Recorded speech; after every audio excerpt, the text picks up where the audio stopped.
Queridos hermanos y amados de Dios, ¿cómo andan ustedes? Nos volvemos a reencontrar aquí en Redil FM RTV, donde compartimos alabanzas y también pequeños programas de Radio Transmundial, programas que nos enseñan a crecer en la fe y a enfrentar los desafíos de cada día con la palabra de Dios. También este espacio se irradia en una radio online llamada fmdelterruño.com. Los domingos a las 22 horas va este programa por medio de este medio de comunicación, gracias a Dios. Y vamos a compartir en este día un espacio para las mujeres, cosas de nosotras, donde van a hablar de las suegras y de las nueras. Qué tema complejo este, ¿no?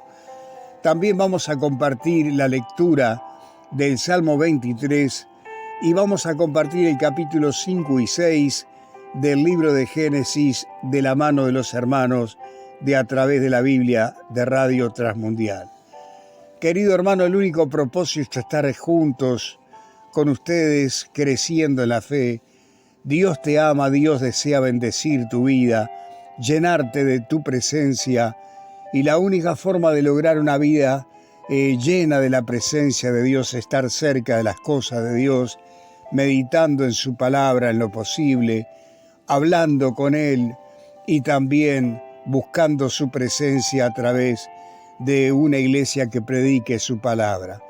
El Señor desea que nos acerquemos a Él porque Él quiere bendecirnos, llenarnos de su Espíritu Santo y que nosotros seamos un instrumento en sus manos para llevar la palabra de vida a nuestros familiares, a nuestros compañeros de trabajo, a nuestros vecinos, podamos llevar el mensaje de esperanza que nosotros hoy tenemos en nuestro corazón, pero que hay gente que no tiene esta esperanza de alcanzar la vida eterna, y que aunque hay gente que se ríe y hace chiste o hace bromas, su corazón está triste y quebrantado, porque ellos no tienen un encuentro personal con Cristo.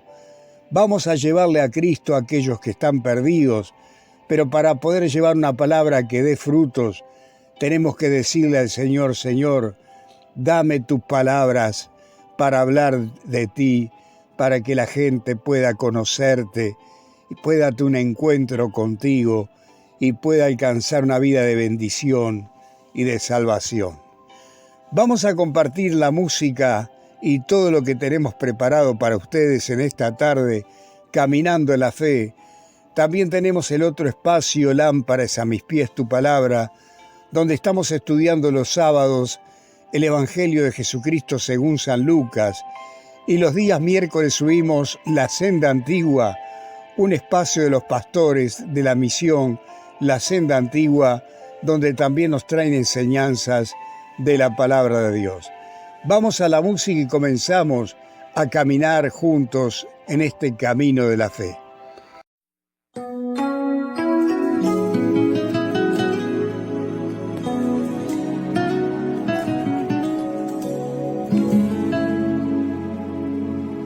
Estoy confiando en el Señor, que no va a fallar.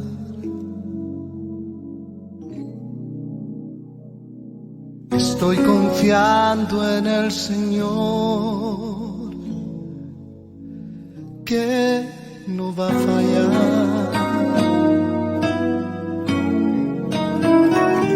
Si el sol llegara a oscurecer y no brille más,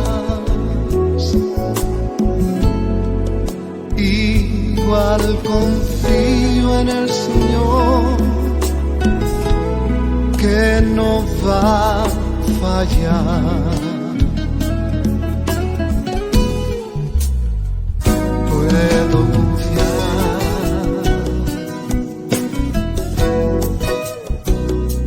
puedo confiar que un nuevo hogar Cristo me dará. Si el sol llegara a oscurecer y no brille más, igual confío en el Señor, que Él no va a fallar.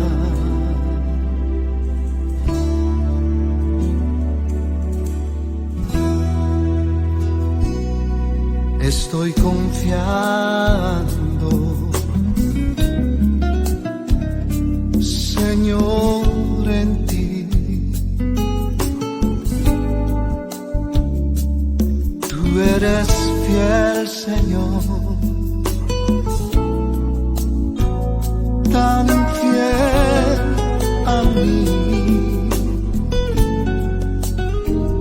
Nunca me has dejado, aunque débil soy, estoy confiando,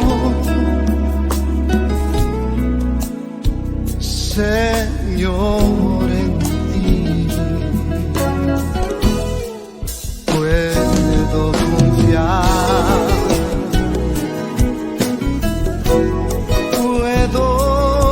confiar, que un nuevo hogar Cristo me dará. Si el sol llegara a oscurecer y no brille más,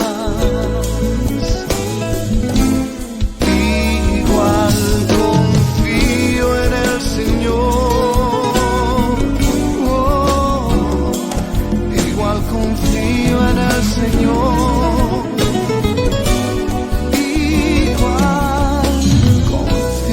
en el Señor, que no va a fallar.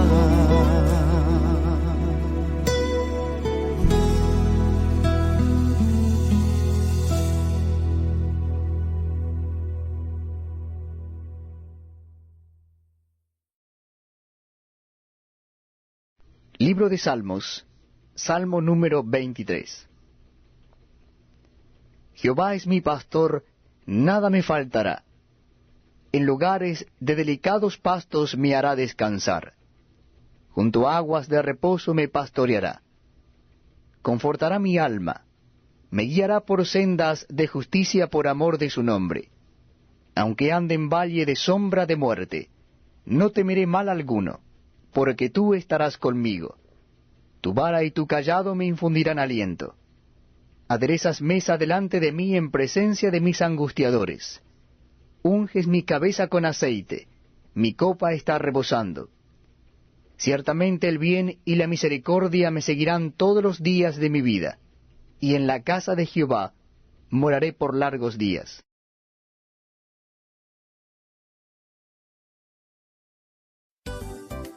Llegamos a ti a través de Cosas de Nosotras, un diálogo sencillo y ameno, con temas sensibles para la mujer de la presente y futuras generaciones. Cosas de Nosotras. Bienvenidas una vez más a tu programa Cosas de Nosotras. Felices de poder compartir contigo. Hoy tendremos un tema interesantísimo y esperamos que sea de bendición para ti. Quédate con nosotras que tenemos más en este día.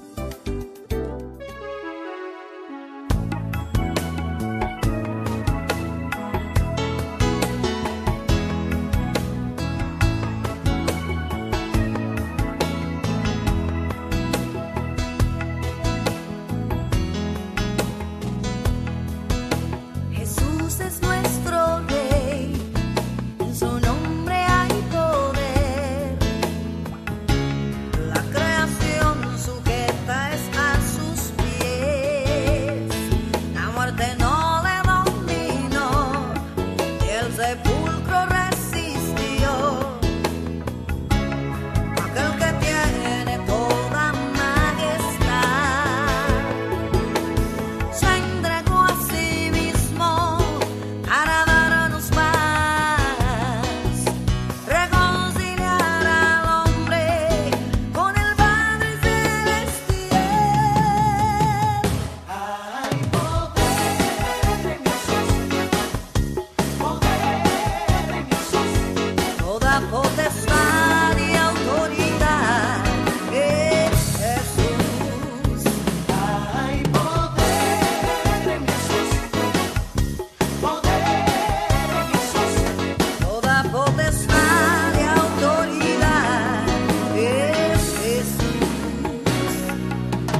Cosas de Nosotras.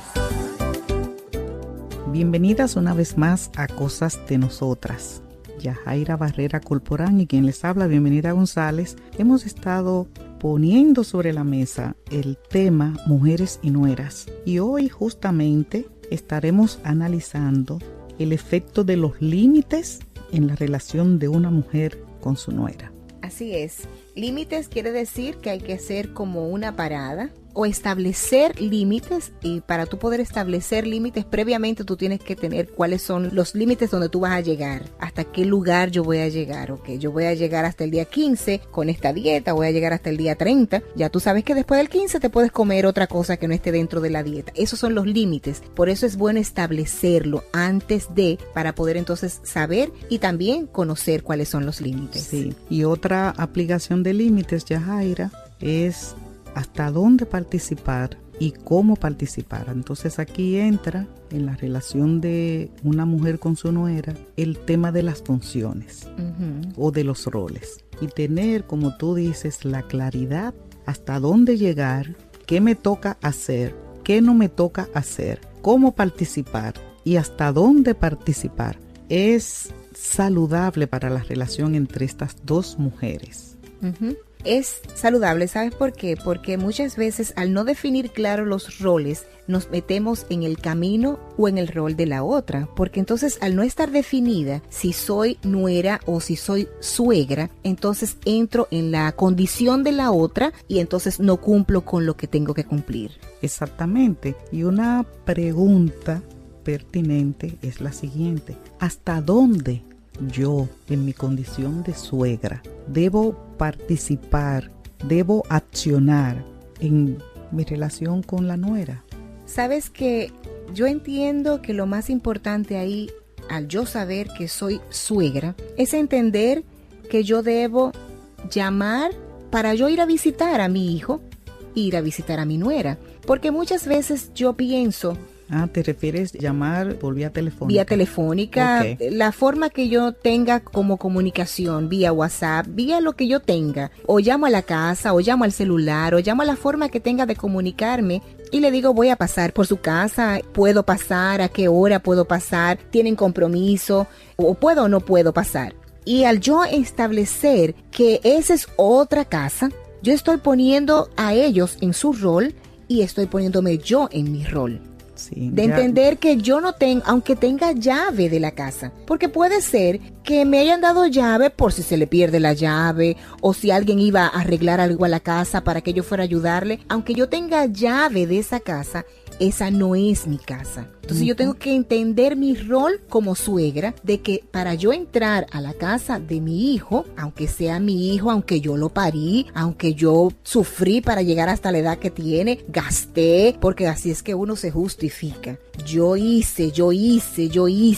me di por ese niño, yo tengo toda la capacidad de entrar a esa casa. Equivocada. Sí, y justamente con eso que estás describiendo, nos topamos con la realidad del establecimiento de límites.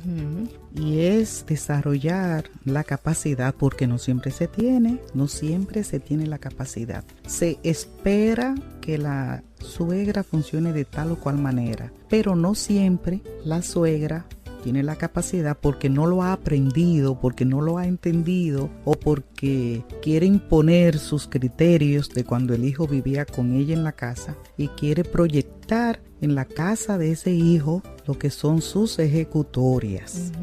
Entonces es ahí donde prende la idea de las nuevas tareas, porque hay unas nuevas tareas que hay que implementar. Ya no es mi casa, es la casa de ellos. Y tengo la llave, pero el tener la llave como una prevención no le da a la suegra la autoridad ni el permiso de ir a la casa y abrirla y abrir cada vez que ella se le ocurra, o sorprenderlo por la mañana, o ir a tocarles por la mañana, levántense, que ya es tarde. Óigame. Claro. Es violentar literalmente los límites. Ahora bien, algo similar puede ocurrir desde la nuera hacia la suegra. Exacto. Porque recuerda que es una relación de cosas de nosotras. Entonces lo que puede ocurrir con la suegra puede darse también con la nuera. Eso es así. ¿Sabe otra cosa que podríamos y nos puede ayudar? Es entender que porque somos suegras, ellas no son nuestras hijas. Porque muchas veces decimos, me gané una hija. Ahora tengo un hijo y una hija. Yo que no tenía hembra. Sí. Ay, Dios sí es bueno. Yo que no tenía hembra, ahora Dios me ha mandado una hembra. Sí. Esa hembra es la esposa de tu hijo. Tú eres su suegra y ella es tu nuera. Ella tiene su mamá y tú no eres su mamá. Mira, eso es fabuloso. Y quizás algunos grupos familiares que no se escuchan, algunas mujeres, digan, pero ¿qué es lo que están diciendo Yajaira? Bienvenida? Que María no es mi hija. Pero claro que es mi hija porque ella es la mujer de mi hijo José. Entonces ella es mi hija también, pero... Y yo la quiero como una hija. Cuidado con esto, porque si se ve a la nuera como una hija, entonces las expectativas van a ir en esa línea. Así mismo. Y hay casos, ¿sabías?, de suegras que se ponen celosas por las relaciones entre las nueras y sus propias madres biológicas. Dicen, no, pero ella siempre va donde su mamá. Ella amanece donde su mamá, se pasa fines de semana, pero aquí no amanece en mi casa. ¿Tú sabes lo que es eso? Dio a luz y se fue para donde la mamá. Y se fue para donde la mamá de ella. ¿Ese nieto es mío? Es mío también. Pero esa es su mamá. Ella se siente más cómoda donde su mamá porque esa es su mamá. Yo soy la mamá de su esposo. Entonces yo tengo que entender esa posición. Exactamente, eso es así. Y aparte de eso, no voy a exigir ni voy a tener expectativas que no son correctas. Porque entonces cuando ella como nuera no haga lo que hace con su mamá, yo me voy a sentir mal. Porque yo quisiera que lo hiciera como igual lo hace con su mamá. Entonces yo tengo que tener claro que ella es la esposa de mi hijo. Y más aún, Yajaira, si la mamá de la nuera falleció, pretender sustituir a esa mamá biológica no es lo más adecuado. Es desatinado desde todo punto de vista. Porque hay una vinculación biológica, hay una vinculación de años, que no es la que la nuera ha cosechado, ha mantenido o ha generado con esa nuera. Eso es cierto. Otra de las cosas que yo debo tener en cuenta es dar consejos que me han pedido. Ah, bueno. Como suegra, yo tengo que entender que yo debo entrar hasta donde me dejen entrar. Sí, sí. Entonces yo debo dar consejos. Muchas veces nosotras entendemos que a nosotras no ha ido bien, entendemos que a todas las mujeres le debe ir bien. Igual. Yo entiendo, yo le di el seno a mi hijo, su alimento natural, y cuando llega, en el caso de mi nuera, que por X o por R no pueda dar el seno, o ella determinó que no lo iba a dar, simplemente. Entonces yo le pongo las reglas y yo le digo, tú tienes que dar el seno, tú tienes que lactar, tú tienes que darle la leche natural a tu hijo. Y ella que no está en eso, y él que no sabe porque está en las dos aguas, porque quiere complacer a mamá, pero también quiere complacer a la hija. Tú debes dar consejo donde te dejen dar consejo. Sí, y hay un riesgo, o yo diría una tentación, en esa misma línea de pensamientos, de que la suegra, apelando a sus años de experiencia, se siente en el trono de la sabiduría y comience a bajar líneas a esta nuera. Mira, así es como se hacen las cosas. Tienes que alimentar a tus hijos de esta manera, plancha de esta manera, cocina de esta manera, lacta, cuida a tus hijos, no trabajes o trabaja, porque eso es lo mandatorio. Entonces, mucho cuidado. Exacto. Ahí hay que establecer límites, y límites, vamos a decir, flexibles, límites donde el entendimiento prime. Porque aquí, Yajaira, es un asunto de entendimiento, de sentido común, de dejar el espacio a esa nuera para que construya su familia con ese hijo mío. Entonces queda como un mensaje final de que hay que mantener el cuidado y el tacto en cuanto al rol de cada quien, porque esa va a ser, entre otras cosas, la garantía para establecer límites claros. Muchas gracias por su atención. Esperamos que este tema sirva de pauta para relacionarte de manera adecuada con tu nuera y con tu suegra. Cosas de Nosotras. Escríbenos a Cosas de Nosotras, apartado postal 21576, Santo Domingo, República Dominicana, o nuestro correo electrónico cosasdenosotras@transmundial.org. Gracias por tu sintonía. Cosas de Nosotras es una producción de Radio Transmundial.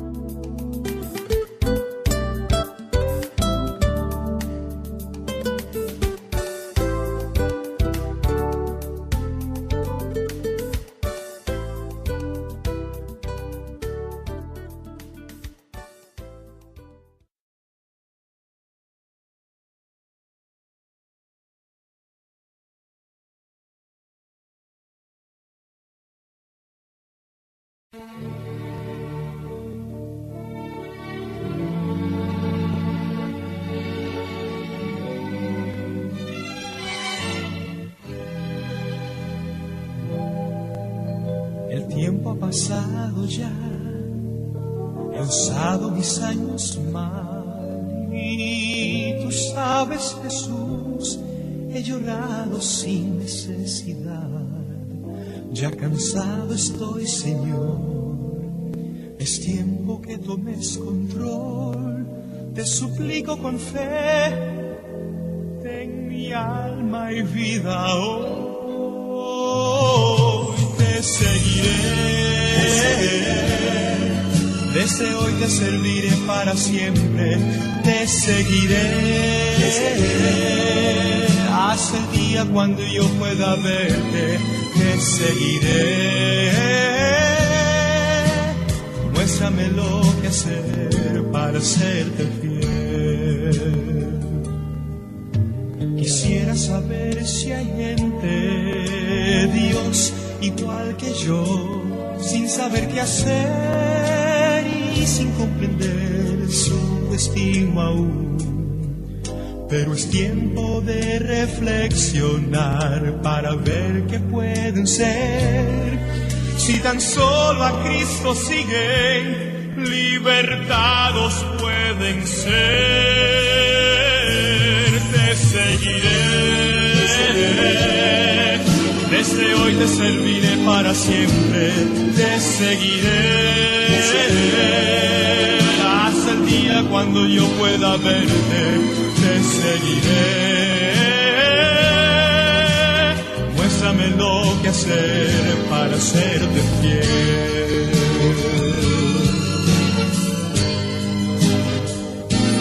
Te seguiré, desde hoy te serviré para siempre. Te seguiré, muéstrame lo que hacer y yo te seguiré.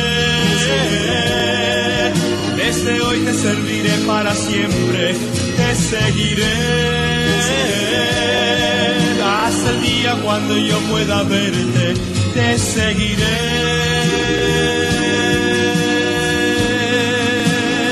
te seguiré, te seguiré.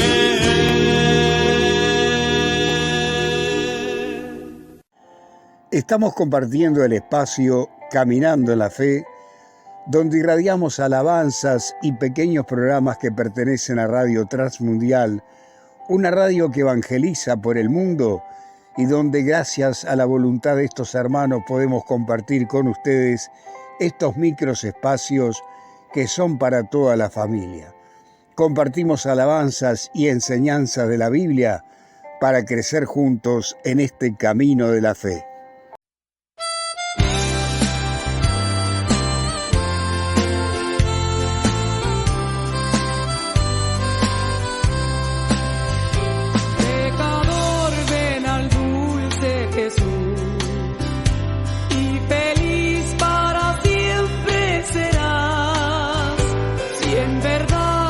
Quisieres tener al divino Señor hallarás.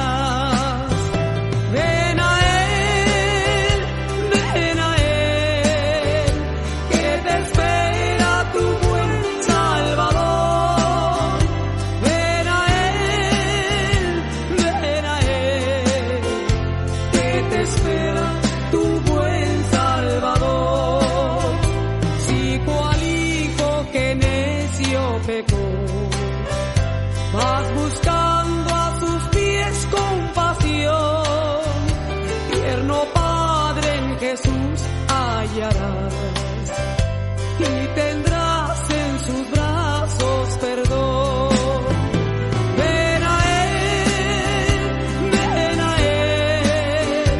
que te espera tu buen Salvador. Ven a Él, que te espera tu buen Salvador. Si enfermo te sientes morir, Él será tu doctor celestial y hallarás en su sangre también medicina que cure tu mal. Ven a Él, que te espera tu buen Salvador. Ven a Él,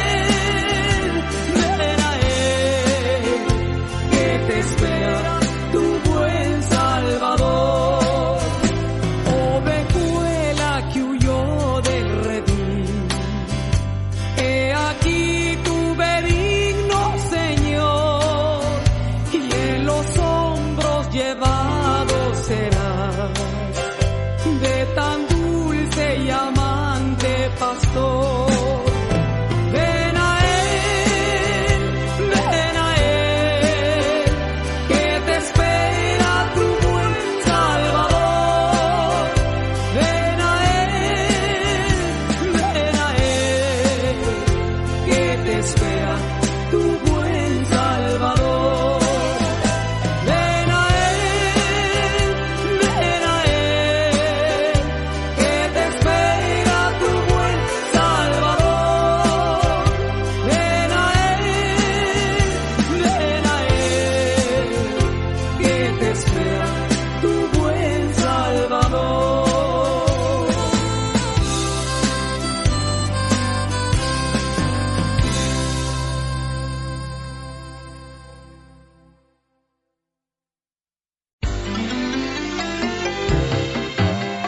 Ahora presentamos Cruzada con Luis Palau.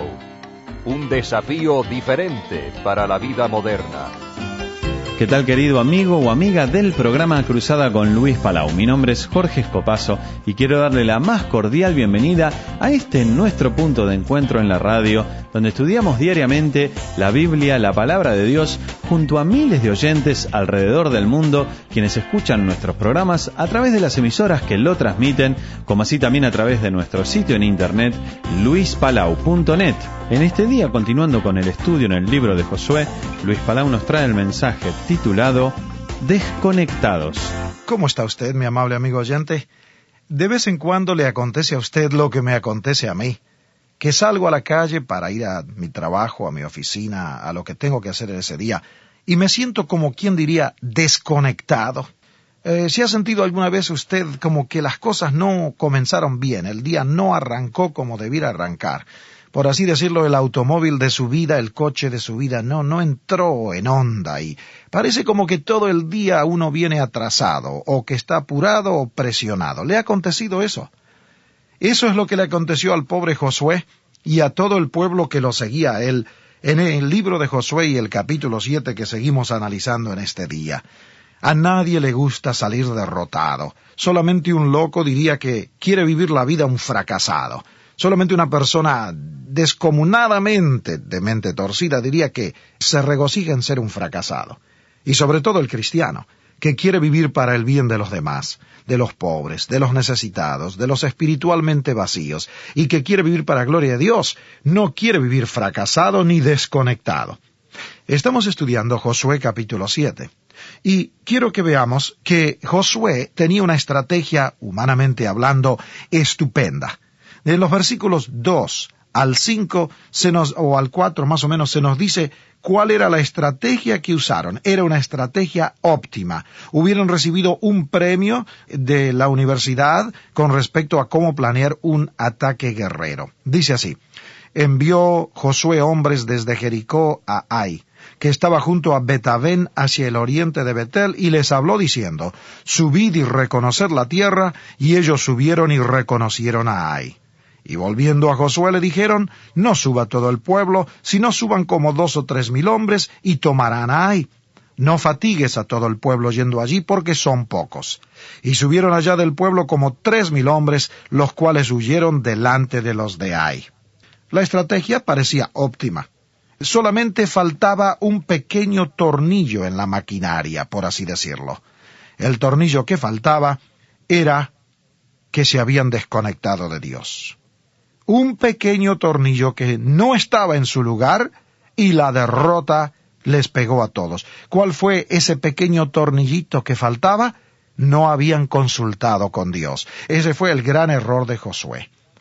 Hace algún tiempo, uno de esos aviones Jet, un DC-10, cayó y murieron 250 personas.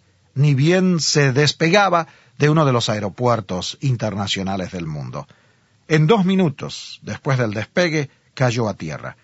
Cuando los inspectores hicieron su estudio, descubrieron que un obrero, a la hora del almuerzo, había dejado uno de los grandes motores del DC-10 con un pequeño olvido. Al irse a almorzar, él pensó que al regresar del almuerzo iba a terminar su trabajo, y no puso un tornillo de 10 centímetros de longitud dentro de este motor. Y fue ese tornillo que este obrero, al ir a almorzar, se olvidó de colocar en el motor, lo que provocó la caída del avión, el derrumbe del mismo, la destrucción y la muerte de más o menos 200 o 250 personas. Un pequeño error, un pequeño olvido, un pequeño tornillo que no parecía demasiado importante, y 250 personas mueren. Y mi amable oyente, si usted y yo nos olvidamos que al hacer decisiones en la vida, como cristianos, todo se lo debemos a llevar a Dios en oración. Si no se lo llevamos a Dios en oración, vamos a pagar más duramente de lo que parece normal. O sea que el precio que se paga por vivir desconectados de Dios es tan enorme que no merece el descuido que tantos de nosotros le damos. ¿Qué pasó es esto? Antes de atacar a Jericó, ellos se aseguraron de la voluntad y la palabra de Dios. Pero antes de atacar a Ai, porque era un pueblo pequeño, se olvidaron de descubrir la voluntad y la palabra de Dios. La lección aquí es esta: no podemos tener el poder de Dios para nuestros planes. No podemos creer que Dios nos va a impartir su poder para planes nuestros que no hemos consultado con Dios. Y nosotros siempre somos responsables de las consecuencias de vivir desconectados de Dios, fuera de contacto con Dios. Primero, una derrota vergonzosa. Segundo, el desaliento junto con el temor y hasta la blasfemia.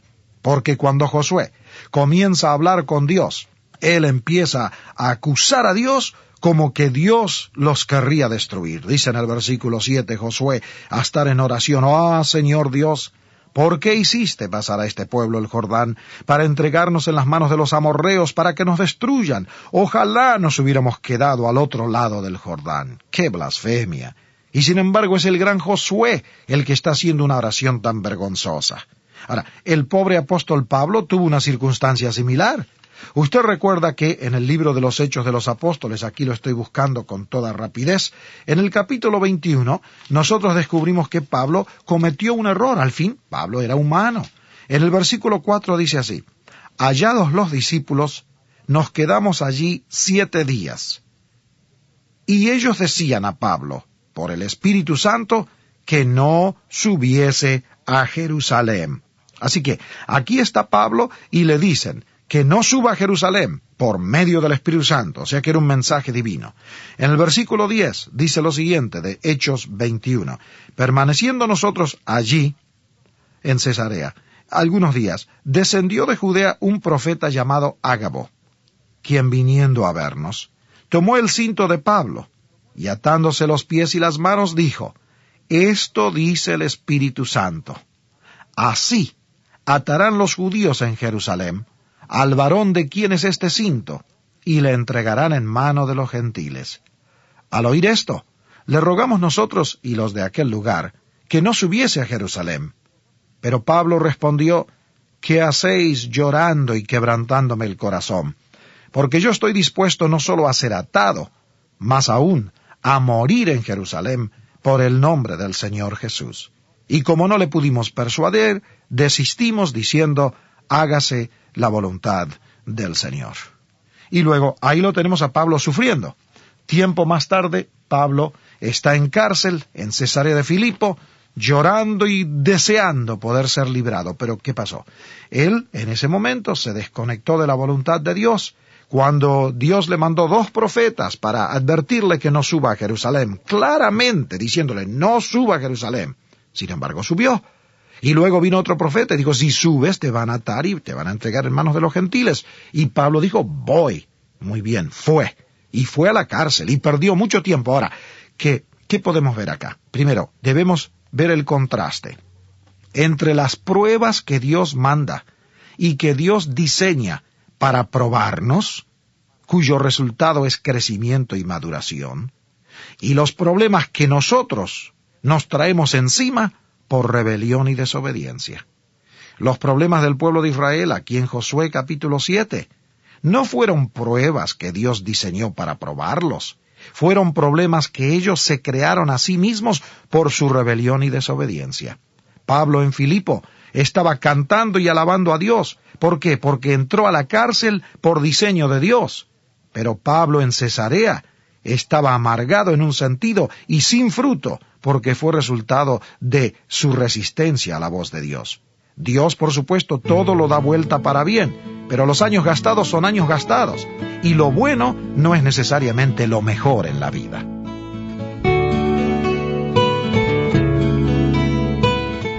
Para ponerse en contacto con Luis Palau y hacerle llegar sus comentarios o sus preguntas, le puede escribir a la dirección de correo electrónico consejos@luispalau.net. consejos@luispalau.net. Si prefiere hacerlo a través del correo postal, escríbale a Luis Palau, P.O. Box 380, Miami, Florida 33243, Estados Unidos. Llegamos de esta forma al segmento musical de nuestro programa Cruzada con Luis Palau. Hoy nos acompaña Crystal Lewis con la canción Cristo, yo creo en ti.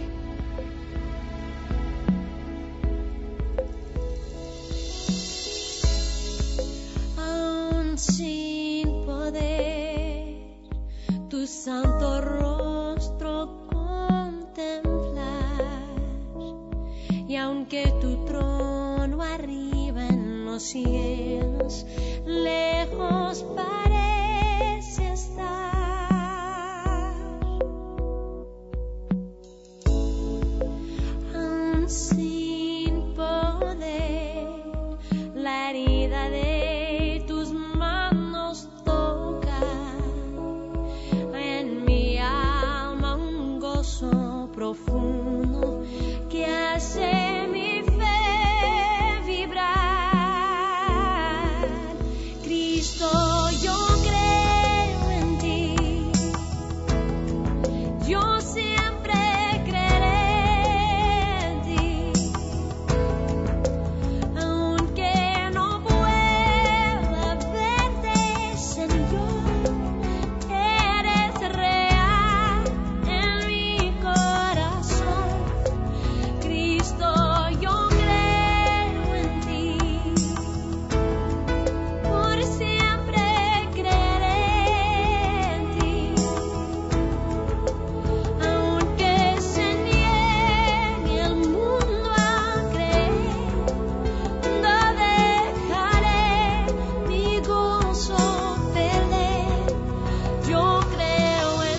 Y hasta aquí nos acompañaba Crystal Lewis por el segmento musical de nuestro programa Cruzada con Luis Palau, con esta preciosa melodía, Cristo, yo creo en ti.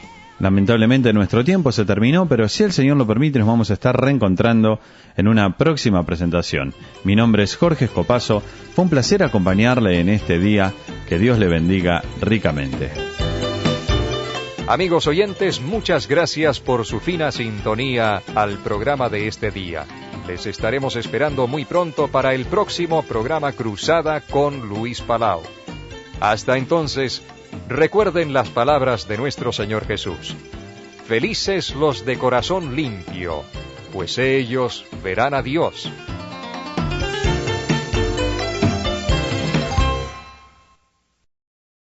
Cuán firme cimiento se ha dado a la fe. Le presentamos A través de la Biblia, un análisis de la Biblia libro por libro que nos ayudará a crecer espiritualmente. Estos estudios fueron diseñados por el Dr. J. Vernon McGee, destacado maestro y expositor de la Biblia. Acompáñenos en este fascinante recorrido a través de la Biblia. La palabra de Dios. Un día Dios dijo, basta. Y eso es lo que vamos a estudiar en el día de hoy. Estamos en Génesis capítulo 6, donde leemos que las condiciones sobre la tierra eran tan malas como posibles. La guerra espiritual estaba desenfrenada, la maldad del hombre era mucha en la tierra y todo designio de los pensamientos del corazón de ellos era de continuo solamente al mal. Y Dios se arrepintió de haber hecho al hombre. ¡Wow! Esas palabras son pesadas. El autobús bíblico está a punto de bajar una colina empinada, así que asegúrese. Y si puede, busque su lugar en Génesis capítulo 6. Tenemos 1 o 2 minutos antes de empezar y voy a mencionar que usted siempre puede encontrar los detalles del especial del mes en nuestro sitio web en atravesdelabiblia.org/especial. Este mes ofrecemos el comentario sobre Génesis y el librito Cómo comenzó todo. Llámenos al 1-800-880-5339 en los Estados Unidos o contáctenos a la dirección que daremos al final del programa. Vamos a orar mientras iniciamos nuestro estudio. Padre Celestial, gracias por bendecir tu palabra mientras sale hoy. Úsala para operar en nuestros corazones para que experimentemos más de tu gracia y misericordia y que traiga gran gozo. En el nombre de Jesús oramos. Amén. Ahora iniciamos nuestro recorrido bíblico de hoy con la enseñanza del Dr. McGee y la voz de nuestro hermano Samuel Montoya. Continuamos hoy, amigo oyente, nuestro estudio en Génesis, el primer libro de la Biblia. Prosiguiendo con este estudio, comenzamos hoy con el capítulo 6 de este libro de Génesis y vamos a considerar por unos momentos la causa del diluvio. Demos un vistazo a los versículos 1 y 2 del capítulo 6, que dicen: Aconteció que cuando comenzaron los hombres a multiplicarse sobre la faz de la tierra y les nacieron hijas, que viendo los hijos de Dios que las hijas de los hombres eran hermosas, tomaron para sí mujeres, escogiendo entre todas.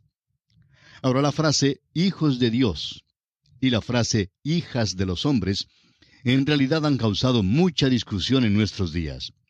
Usted notará, amigo oyente, que hay muchos hombres que sostienen la tesis de que los hijos de Dios, en este pasaje, son ángeles.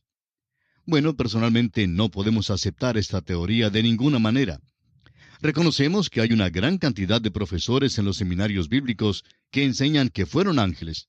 Y reconocemos también que muchos de los expositores en nuestros días sostienen esta teoría. Pero no podemos aceptarla porque si fueran ángeles, es decir, ángeles buenos, no cometerían este pecado. Y por otra parte, si fueran ángeles malos, no se les llamaría aquí hijos de Dios. Luego, los hijos aquí fueron sencillamente hombres, no fueron monstruos. El versículo 4 de este capítulo 6 de Génesis dice: Había gigantes en la tierra en aquellos días, y también después que se llegaron los hijos de Dios a las hijas de los hombres, y les engendraron hijos. Estos fueron los valientes que desde la antigüedad fueron varones de renombre. no nos explicamos por qué tanto se imaginan que los hijos aquí fueron gigantes. Dice que había gigantes en la tierra en aquellos días, pero no dice que fueron los hijos. Ahora sí dice que fueron hombres de renombre. Ahora estos no fueron monstruos, sino simplemente hombres. Un expositor de la Biblia dijo en una ocasión que eran gigantes y monstruos. Pero creemos que la anotación aquí lo explica con toda claridad que los gigantes estaban en la tierra antes de que tuviera lugar esto. Simplemente significa que fueron individuos sobresalientes. Amigo oyente, la humanidad tiene una capacidad tremenda. La Escritura declara, porque formidables, maravillosas son tus obras. Y es una gran verdad cuyo significado perdemos con alguna frecuencia. Este concepto hoy degrada al hombre diciendo que él es un protoplasma de una basura o de alguna alga marina. Algunos científicos creen que muy pronto la teoría entera de la evolución será totalmente rechazada, lo cual por supuesto hará que algunos luzcan ridículos.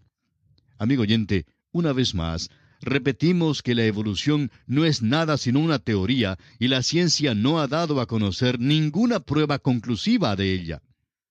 La evolución también es una filosofía y como cualquier otra filosofía se la puede aceptar o rechazar. Cuando es aceptada, ciertamente conduce a algunas soluciones muy desacertadas a los problemas del mundo. Realmente nos han metido en muchos apuros en todo el mundo. Uno creería, al escuchar tal filosofía, que estamos haciendo el papel de caballero ilustre, andando por todo el mundo, arreglando lo malo. Amigo oyente, nosotros mismos somos malos por dentro. Hoy en nuestros países encontramos los intelectuales en las universidades, en el gobierno, en medio de noticias y en la milicia que creen ser de marca mayor. Creen que de alguna manera u otra han alcanzado ya la cima. Es pues decepcionante en nuestros días observar cómo los hombres creen que son más grandes de lo que realmente son. El hombre en realidad está sufriendo de una caída tremenda en el pecado. Es totalmente depravado, y mientras no se tenga eso en cuenta, nos hallaremos en muchos apuros, en muchas dificultades. Ahora, Génesis es el libro de la genealogía. Como lo vemos en este libro de las familias, encontramos a los hijos de Dios que son de la línea divina, que ha provenido de Adán hasta Set. Encontramos también a las hijas de los hombres que pertenecen a la línea de Caín. Las dos líneas se entremezclaron y hubo matrimonios mezclados entre las líneas hasta que por fin la línea entera fue totalmente depravada. Bueno, no debemos usar la palabra totalmente, hubo una excepción. Ese es el cuadro que se nos pinta aquí. Ahora deseamos reconocer e insistimos en que muchos buenos expositores de la Biblia mantienen un punto de vista opuesto al que hemos mencionado. Ellos creen que los hijos de Dios son realmente los ángeles. Y si usted, amigo oyente, desea sostener ese punto de vista, pues no estará solo, irá muy bien acompañado. Por supuesto que si no desea equivocarse, mantendrá nuestro punto de vista. Y de seguro que no hay nadie que desee equivocarse, ¿verdad? Bien, quisiéramos ahora decir que esperamos que seamos buenos amigos, no importa el criterio que mantengamos. Amigo oyente, es simplemente una cuestión de interpretación y nada tiene que ver con si cree en la Biblia o no la cree. Es cuestión de interpretación de la Biblia. Volvamos ahora al versículo 3 de este capítulo 6 de Génesis, donde dice, «Y dijo Jehová, no contenderá mi espíritu con el hombre para siempre, porque ciertamente él es carne, mas serán sus días 120 años». Creemos que Noé predicaba por 120 años, y que durante aquel tiempo el Espíritu de Dios contendía con los hombres. El apóstol Pedro lo expresa con toda claridad de que fue en los días de Noé cuando el Espíritu de Dios contendía con los hombres para llevarlos a Dios. El apóstol Pedro dice en su primera carta, capítulo 3, versículos 18 al 20, «Porque también Cristo padeció una sola vez por los pecados, el justo por los injustos, para llevarnos a Dios, siendo la verdad muerto en la carne, pero vivificado en espíritu, en el cual también fue y predicó a los espíritus encarcelados, los que en otro tiempo desobedecieron, cuando una vez esperaba la paciencia de Dios en los días de Noé, mientras se preparaba el arca, en la cual pocas personas, es decir, 8, fueron salvadas por agua».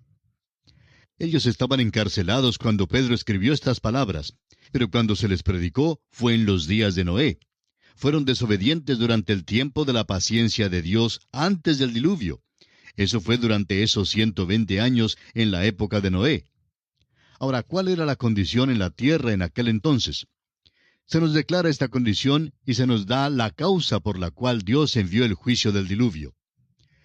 El versículo 5 de Génesis 6 dice, «Y vio Jehová que la maldad de los hombres era mucha en la tierra, y que todo designio de los pensamientos del corazón de ellos era de continuo solamente el mal». Hay 4 palabras aquí que deben ser subrayadas. En primer lugar, la palabra mucha, donde dice, la maldad de los hombres era mucha. En segundo lugar, la palabra todo, donde dice, todo designio de los pensamientos del corazón de ellos era de continuo solamente el mal. La tercera y la cuarta palabra son de continuo y solamente. Piénselo bien, amigo oyente. Esa fue la condición que Dios observó en la tierra. Los versículos 6 y 7 de Génesis 6 continúan diciendo, «Y se arrepintió Jehová de haber hecho hombre en la tierra, y le dolió en su corazón. Y dijo Jehová, raeré de sobre la faz de la tierra a los hombres que he creado, desde el hombre hasta la bestia y hasta el reptil y las aves del cielo, pues me arrepiento de haberlos hecho». Y se arrepintió Jehová. La corrupción del hombre hizo arrepentirse al Señor. Parece que Dios cambió de idea. Creó al hombre y ahora parece que va a destruirlo. Fíjese usted que destruirá los animales terrestres, pero no menciona a los peces.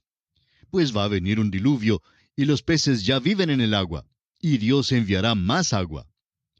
Consideremos ahora la liberación de Dios del juicio del diluvio. Los versículos 8 y 9 dicen, «Pero Noé halló gracia ante los ojos de Jehová». Estas son las generaciones de Noé. Noé, varón justo, era perfecto en sus generaciones. Con Dios caminó Noé. ¿Por qué halló Noé gracia con el Señor? Porque Noé caminó con Dios, y porque fue justo y perfecto en las generaciones. Esta es la razón por la cual Dios salvó a Noé. En el libro de Hebreos, capítulo 11, versículo 7, leemos, «Por la fe Noé, cuando fue advertido por Dios acerca de cosas que aún no se veían, con temor preparó el arca en que su casa se salvase, y por esa fe condenó al mundo, y fue hecho heredero de la justicia que viene por la fe». Noé tuvo que tener fe para preparar el arca sobre la tierra seca cuando aún todavía no había lloviznado. En este capítulo 11 de Hebreos se nos dice que fue por la fe que Enoc fue traspuesto.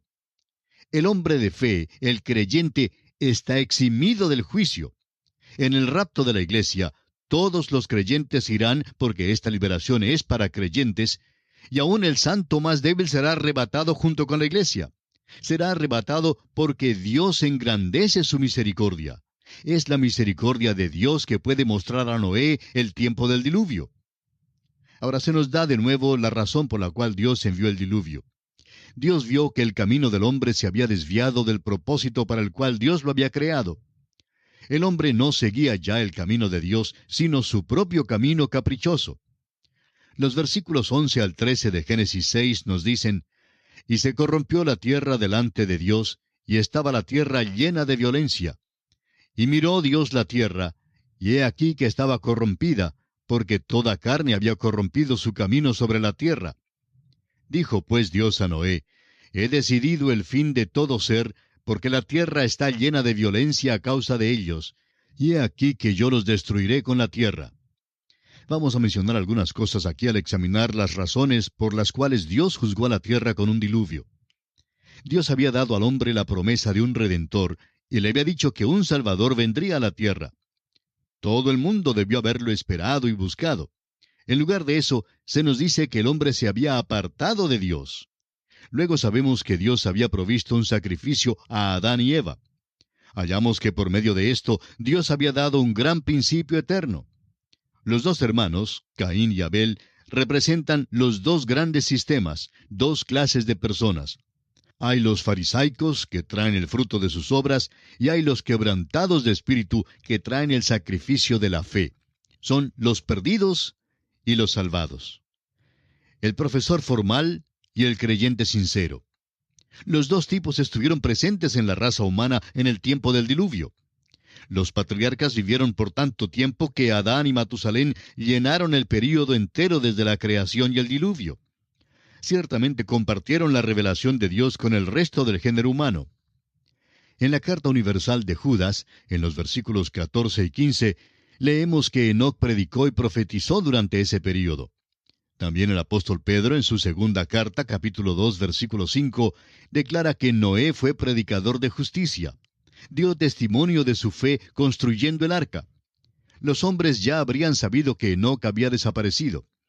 Eso debe haberlos puesto sobre aviso. Sabían el significado del nombre de Matusalén. De modo que, cuando murió, deben haber sabido que algo iba a suceder. Luego tenemos el ministerio del Espíritu Santo. Dios dice en el versículo 3 de Génesis, capítulo 6, «No contenderá mi espíritu con el hombre para siempre». De modo que el Espíritu de Dios contendía con el hombre, y el hombre rechazaba a Dios por completo. Esta fue la actitud general con la excepción notable de Noé y su familia. El Espíritu de Dios estaba contendiendo con el hombre en la tierra, pero el hombre se desviaba de Dios. Este es el cuadro que está ante nosotros. Esto es lo que trajo el diluvio sobre la tierra. Por tanto, hay suficiente evidencia dada aquí que clarifica perfectamente el hecho de que Dios fue justo y correcto al enviar el diluvio. Si Dios no hubiera enviado el diluvio en el tiempo en que lo envió, habría perdido la raza humana entera. Aun como lo hizo, quedó un solo hombre, y ese hombre fue Noé. Aquí había un hombre que caminó con Dios, que creyó que Dios haría lo que había dicho y que todavía confió en Dios. Estaba dispuesto a correr el riesgo de construir un arca en la tierra seca y de convertirse en el hazmerreír de la comunidad. Y así sucedió por 120 años. Pero él creyó la palabra de Dios. La Biblia nos habla de una comparación extraordinaria existente entre los días de Noé antes del diluvio y los días en la tierra antes de que venga Jesús de nuevo. Esto no se refiere al rapto de la iglesia, sino a su venida a la tierra para establecer su reino.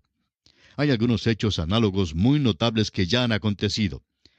El capítulo comenzó diciendo que los hombres se multiplicaron sobre la faz de la tierra. Hubo un tremendo aumento de población y el hombre se había esparcido por aquel entonces y por tanto poblaba mucho de la tierra, se había esparcido en toda dirección. Vemos hoy de nuevo un tremendo aumento de población y el hombre se multiplicará más aún sobre la faz de la tierra. Ahora notamos que Dios dijo, «No contenderá mi espíritu con el hombre para siempre». Y se nos dice que en el período de la gran tribulación, el Espíritu Santo ya no refrenará más la maldad. Todavía estará presente para convertir a los hombres, pero no estará refrenando la maldad en la tierra. Las proposiciones de Dios a los hombres serán menospreciadas y rechazadas como fueron en los días antes del diluvio. ¿No es asombroso cómo los hombres hoy en día escuchan a ministros que niegan verdades bíblicas vitales? En cambio, casi no se oye nada del hombre que cree completamente lo que Dios ha revelado. Los creyentes verdaderos han tratado de progresar, han tenido varias convenciones y tratan de regresar a la corriente principal. Pero vivimos en un día en que, si uno desea estar firme por Cristo, notará que no le va a ser posible hablar con frecuencia ante las cámaras de televisión. El camino aceptable hoy es negarlo todo, protestar y marchar. Nuestro mundo experimentará el rapto de la iglesia. Sucederá que un gran número de personas desaparecerán de la tierra. Pero notamos que entonces hubo también juicios. Sin embargo, las personas no hicieron caso de ellos. Dios les había dado amonestaciones y les había dicho que vendría el diluvio. Sin embargo, no prestaron atención a tales amonestaciones. Veamos ahora las instrucciones que fueron dadas a Noé para la construcción del arca. En el versículo 14 de este capítulo 6 de Génesis, Dios dice a Noé, «Hazte un arca de madera de gofer, harás aposentos en el arca y la calafatearás con brea por dentro y por fuera». Aún al hacer este preparativo, Dios estaba dando a los hombres bastante oportunidad. El gofer es una madera indestructible y muy semejante a la madera del pino gigantesco. La palabra aposento sugiere la idea de nido. El elefante tendría necesidad de un aposento, pero el topo se contentaría con un poquito de polvo en un rinconcito. Eso es todo lo que necesitaría. Debía pues hacerla impermeable con brea por dentro y por fuera. Ahora leemos en el versículo 15, y de esta manera la harás. De 300 codos la longitud del arca, de 50 codos su anchura, y de 30 codos su altura. Lamentablemente, la impresión del arca que tienen muchas personas es la que recibieron al ver unos cuadros de ella, que la hace parecer como un barco o vivienda. Pero creemos que ese es un tipo de farsa ridícula. Es una caricatura realmente del arca en vez de ser un cuadro de ella como realmente fue. En primer lugar, el arca fue una construcción de tamaño adecuado. El codo tiene aproximadamente 42 centímetros de longitud. Se nos dice que tuvo 300 codos de longitud, y por tanto fue una construcción algo grande. Surge la pregunta, ¿cómo es que pudieron construirla segura en aquel tiempo? Amigo oyente, no estamos estudiando a los cavernícolas. Noé fue un hombre muy inteligente. Toda la inteligencia que tiene la raza humana hoy tuvo que provenir de este hombre, Noé, porque fue muy inteligente. No estaba edificando un transatlántico de esos que resisten las olas enormes. Todo lo que hizo fue construir un lugar para la vida, animal y humana, para que se quedara allí por un largo tiempo. Debía permanecer en ella esperando la terminación del diluvio. Por esa razón, no necesitó los planos de un transatlántico. Pero este plan daría todo el espacio necesario para el uso que Dios intentaba darle. Ahora notemos que el arca tenía unos 138,5 metros de longitud. Era un arca larga, pero lo interesante es la dimensión relativa del arca. Un acorazado de los Estados Unidos, el Nuevo México, tenía 192 metros de longitud, 32 3/4 metros de anchura y un calado máximo de 9 metros. Al comparar estas cifras con las del arca, encontraremos que las dimensiones son más o menos iguales. Por tanto, no era un barco que se viera ridículo de ninguna manera. Ahora el versículo 16 nos dice, «Una ventana harás al arca, y la acabarás a un codo de elevación por la parte de arriba, y pondrás la puerta del arca a su lado, y le harás piso bajo, segundo y tercero». En lo alto del arca había una ventana de un codo de elevación, y daba la vuelta al arca. Ahora la parte superior debe haber sobrepasado un poco. En estos días, ese es el modo que se emplea para la ventilación de un gimnasio, por ejemplo.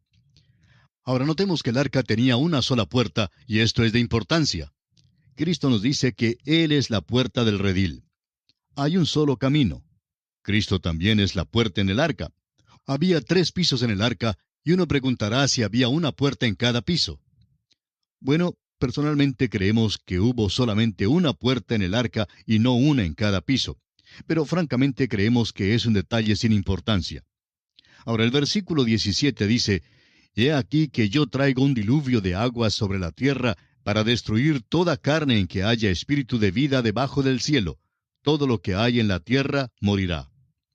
Dios está trayendo un juicio sobre la tierra, un juicio que incluiría toda vida animal, tanto a las aves como a los hombres. Prosigamos ahora con los versículos 18 al 20, que dicen, «Mas estableceré mi pacto contigo, y entrarás en el arca tú, tus hijos, tu mujer, y las mujeres de tus hijos contigo. Y de todo lo que vive, de toda carne, 2 de cada especie meterás en el arca, para que tengan vida contigo, macho y hembra serán.